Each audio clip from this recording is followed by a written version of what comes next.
बिहार के पूर्व सीएम व बड़े समाजवादी नेता कर्पूरी ठाकुर को मरणोपरांत भारत रत्न देने की घोषणा की गई है। केंद्र सरकार ने जेपी आंदोलन के अग्रणी नेता कर्पूरी ठाकुर को भारत रत्न देने का ऐलान किया है। केंद्र सरकार के इस फैसले को बिहार के साथ साथ पूरे देश के लिए बड़ा माना जा रहा है। दरअसल 24 जनवरी को कर्पूरी ठाकुर की जन्म शताब्दी समारोह मनाई जाने वाली है। ऐसे में ठीक एक दिन पहले उन्हें भारत रत्न देने की घोषणा से बिहार के लोगों में खुशी की लहर है। समाजवादी नेता और जननायक के नाम से मशहूर पूर्व मुख्यमंत्री कर्पूरी ठाकुर का जन्म समस्तीपुर जिले के पितौजिया गांव में हुआ था। इनके पिता गोकुल ठाकुर गांव के सीमांत किसान थे और अपने पारंपरिक पेशा नाई का काम करते थे। भारत छोड़ो आंदोलन के समय कर्पूरी ठाकुर ने करीब 2.5 साल जेल में बिताया।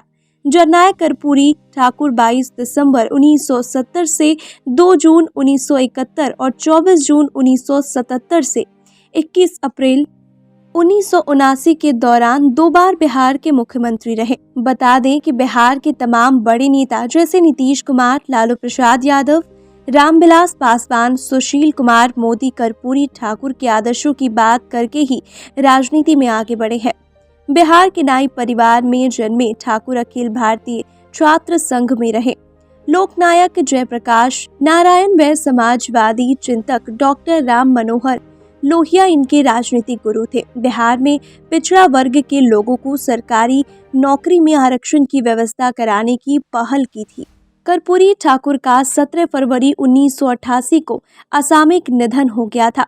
उनके निधन के बाद शरद यादव की मदद से लालू प्रसाद उनके उत्तराधिकारी बने, पर कर्पूरी ठाकुर और लालू यादव की जीवन शैलियों में कोई समानता नहीं रही। बिहार के पूर्व मुख्यमंत्री कर्पूरी ठाकुर की आज जयंती है। इस मौके पर बिहार के साथ साथ देश भर के नेता जननायक को याद कर रहे हैं। कर्पूरी ठाकुर को गरीबों का मसीहा माना जाता है। कर्पूरी ठाकुर बेहद गरीब परिवार से आते थे। 2 बार बिहार के मुख्यमंत्री और 1 बार उप मुख्यमंत्री रहे। उनके बारे में कहा जाता है कि सत्ता मिलने के बावजूद उन्होंने कभी भी उसका दुरुपयोग नहीं किया। उनकी ईमानदारी के कई किस्से आज भी बिहार में आपको सुनने को मिलते हैं। 70 के दशक में पटना में विधायकों और पूर्व विधायकों के निजी आवास के लिए सरकार सस्ती दर पर जमीन दे रही थी। खुद कर्पूरी ठाकुर के दल के कुछ विधायकों ने कर्पूरी ठाकुर से कहा कि आप भी अपने आवास के लिए जमीन ले लीजिए। कर्पूरी ठाकुर ने साफ मना कर दिया। तब के एक विधायक ने उनसे यह भी कहा था कि जमीन ले लीजिए, अन्यथा आप नहीं रहिएगा तो आपका बाल बच्चा कहाँ रहेगा। कर्पूरी ठाकुर ने कहा कि अपने गाँव में रहेगा।